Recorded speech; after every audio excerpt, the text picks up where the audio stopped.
Hello, it's Amy here, and for this year's Stroke Awareness Month drawing, I will be drawing an idea that I've had in my mind for years. I made a video about my history last year, talking about my stroke while recreating a drawing for the second time.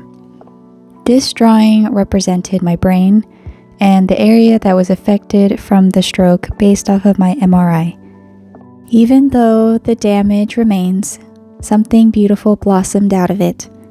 My previous Draw and Tell goes more into depth about what happened if you'd like to hear the full story and also about the piece I created. For this video, I will talk about more of the struggles that came after it, as well as a bit of an update on my health journey. I usually don't sketch out my process on camera because I am very slow at drawing in general. I could have skipped the recording of it, but I enjoy watching other people's art process and figured I could do the same for you while talking about my piece and what it means. When the stroke happened, I was young and a bit naive to how it would affect me as I got older. Like most 21-year-olds, I figured it was something that I could brush off and be back to normal in a matter of days. But when I wasn't recovering as fast as I thought, my mind started to spin. What if I never recover? What if I can't take care of myself?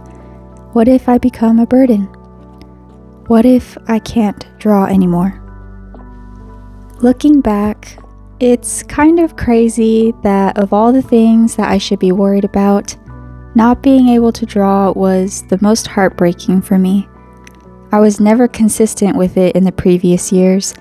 I'd rather spend my time playing video games with my friends before picking up a pencil, and yet here I am, upset that I took that time for granted and may never be able to draw again.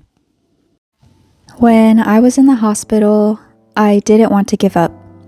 I tried my best to do all of the exercises the doctors recommended to me to get my body to function again, especially with my hand.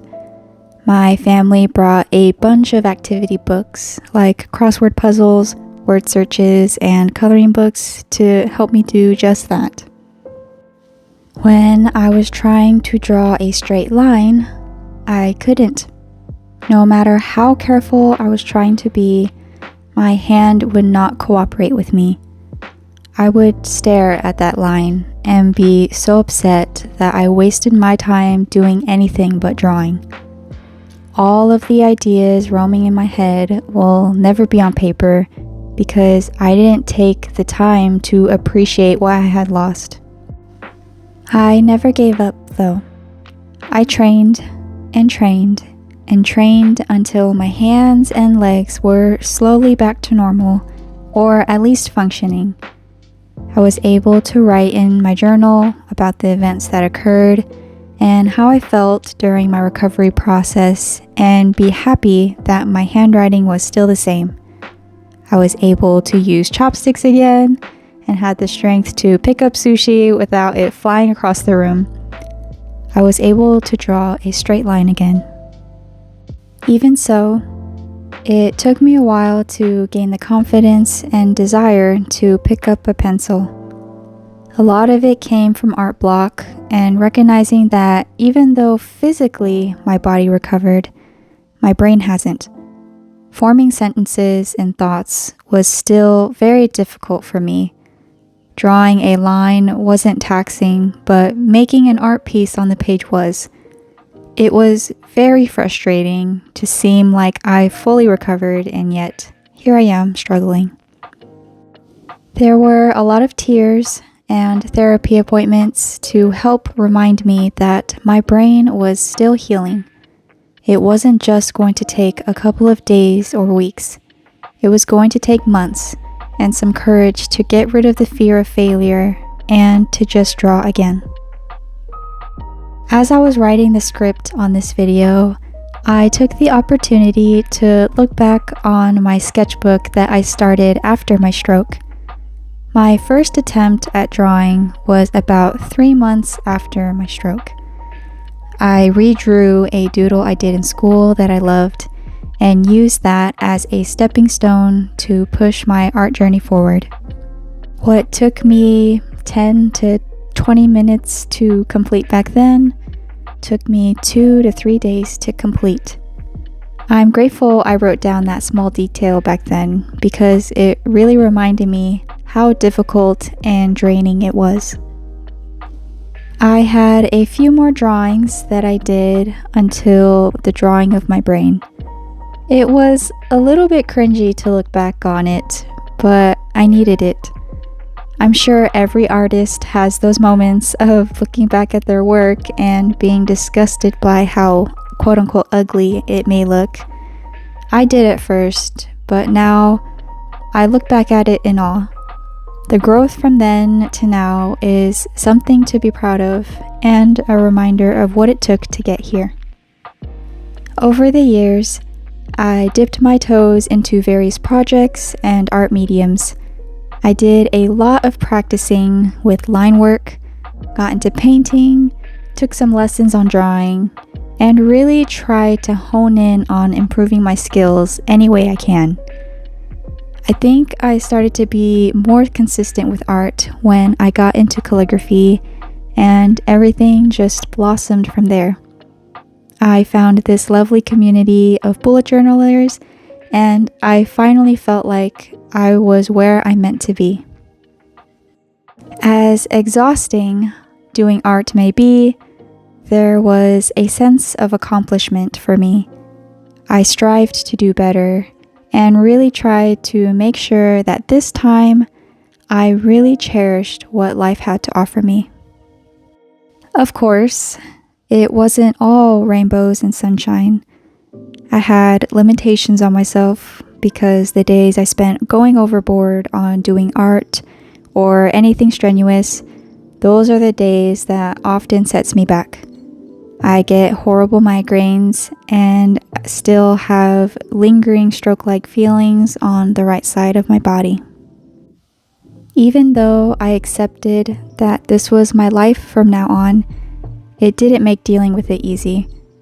There are moments where the migraines and stroke-like symptoms were so strong that I thought I was having another one. The sensations eventually would go away, but the fear never does. That was my life from 2016 to the summer of last year. My symptoms were getting stronger and more frequent over the years. I had to start taking medication to help alleviate those symptoms, and for a short time it worked. I mean, I still had those symptoms, but they weren't as frequent and strong. Until last year, one of the scariest things happened to me. I remember being on a couch, hanging out at a friend's house with my kids, when all of a sudden, I started having stroke-like symptoms. In my head, I was thinking, okay, nothing that hasn't happened before. I just need to relax a little bit and wait till the symptoms go away.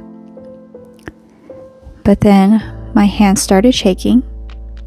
I looked at it and thought to myself, that's weird. Then I felt myself no longer being able to breathe. It felt like my throat closed up, and there was nothing that I could do to help me breathe again. The next thing that I remember was being in the back of an ambulance, being taken to the hospital. I was very confused as to what happened. Apparently, I fell onto the floor, and my whole body was convulsing, and I started to spit up saliva. My face was turning blue. The paramedics came quickly and took me to the hospital. Those details were, of course, filled in for me because I blacked out until the back of the ambulance. Unlike when I was diagnosed with my stroke, everything hit me all at once. I just felt like I was reliving the same pain and struggles all over again. Except this time, my kids and my friends had to witness something traumatic. At the hospital, They monitored my heart, scanned my head, and asked me about my history. It turns out that the migraines and the stroke-like symptoms that have been occurring all this time were also most likely seizures. I didn't really know how to take that information in. What was wild was the medication I was on is usually used for seizures, but I was taking it for my migraines. So why now? I tried to look back at what could have possibly triggered it. I got good rest the night before. I was eating well and exercising. I didn't overexert myself. There was nothing that I did that would usually cause my symptoms to occur.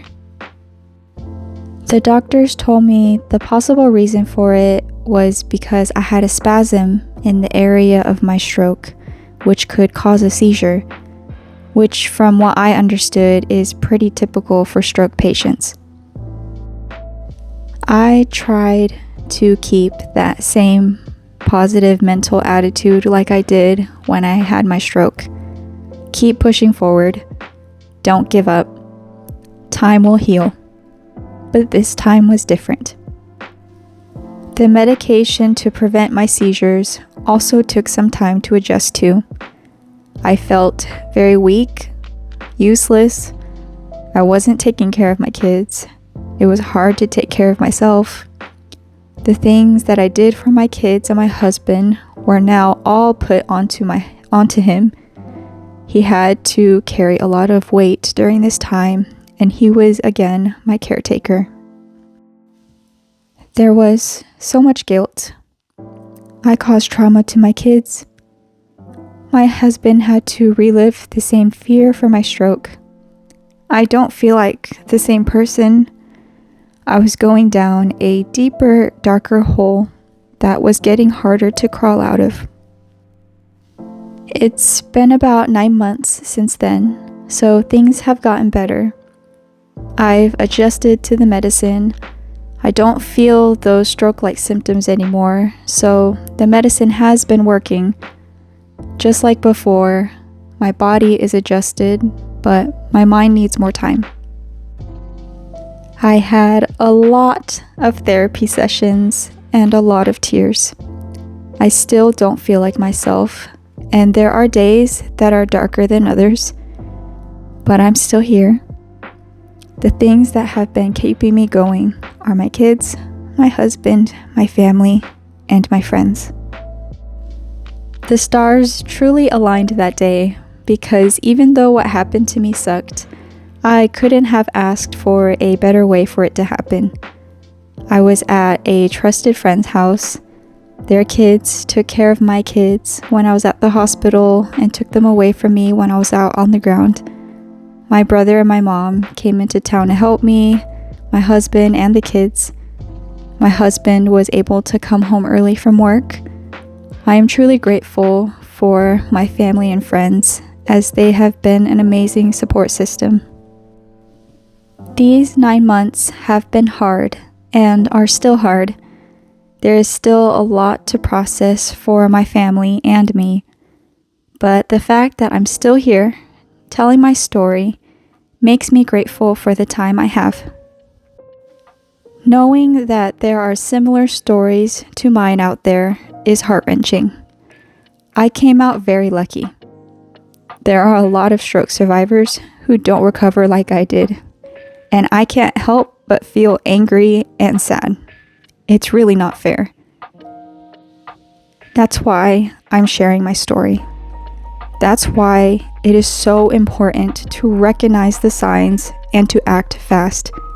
It doesn't matter if you're young or old. It can happen to anyone, and it will affect the rest of your life. BEFAST. That is the acronym for the signs of a stroke. B for balance, E for eyes, F for face, A for arms, S for speech, and T for terrible headache. If you or a loved one loses their balance, has a sudden change in their vision, numbness or drooping on their face, numbness or weakness in their arms and or legs, has a hard time speaking or slurring their words, and has a sudden headache that won't go away, call 911. Every second counts. I wish I would have known this back then. I knew what a stroke was, but didn't think of what signs to look out for. Even my doctors brushed past the signs initially because I was young and never had a history of it. So please, advocate for you and the people around you. This piece was really a chance for me to express my frustrations throughout this healing journey on paper.